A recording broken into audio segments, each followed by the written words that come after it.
भगवान कृष्ण जेव्हा कारागारामध्ये प्रगट झाले आणि प्रगट झाल्यानंतर वसुदेव देवकीने अतिशय सुंदर प्रार्थना केल्यानंतर वसुदेवाने कृष्णाच्या प्रेमापोटी किंवा चिंतनापोटी भगवान कृष्णाला आपल्या हातामध्ये घेतलं आणि जेव्हा हातामध्ये घेतल्यानंतर धारण केल्यावेळी सुखदेव गोस्वामी एक शब्द वापरता, कृष्ण वाये आगता वासुदेव, की वसुदेव कृष्णाला वहन करतात आणि जसं वहन केलं त्यावेळेस वसुदेवांच्या हातातल्या साखळदंड मुक्त झाल्या आणि त्यानंतर कारागाराचे दरवाजे आपोआप मुक्त होऊन यमुनेकडे चालू लागले।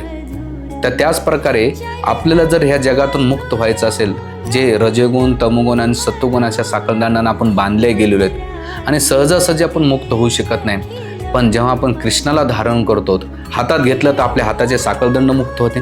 जेव्हा आपण कृष्णाला हृदयाशी लावू तर हृदयातले अनर्थ निघून जातील आणि जेव्हा आपण डोक्यावर कृष्णाला धारण करू तर मनातले जे कल्मश आहेत आपले त्याच्यातून आपण मुक्त होऊ शकू।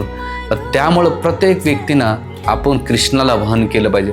आता तुम्ही प्रश्न करताना कृष्णाला वहन कसं करायचं, त्याला एकच पर्याय आहे, ते भगवंताची जी माळा आहे तिला जर हातात घेतलं तर कृष्णाला वहन केले आणि जसं जसं तुम्ही माळाचं जप करतात आणि त्यांना वहन करतात, त्या जगातल्या आपण जे साखळदंड मानलेले आहेत, जो कारागृह आहे ह्या संसार त्याच्यातून मुक्त होऊ शकतो।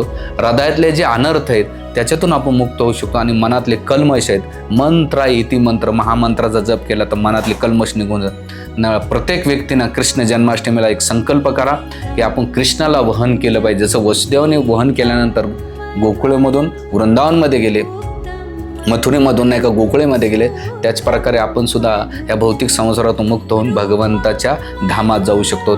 त्यामुळे कृष्णाला वहन करा। हरे कृष्ण।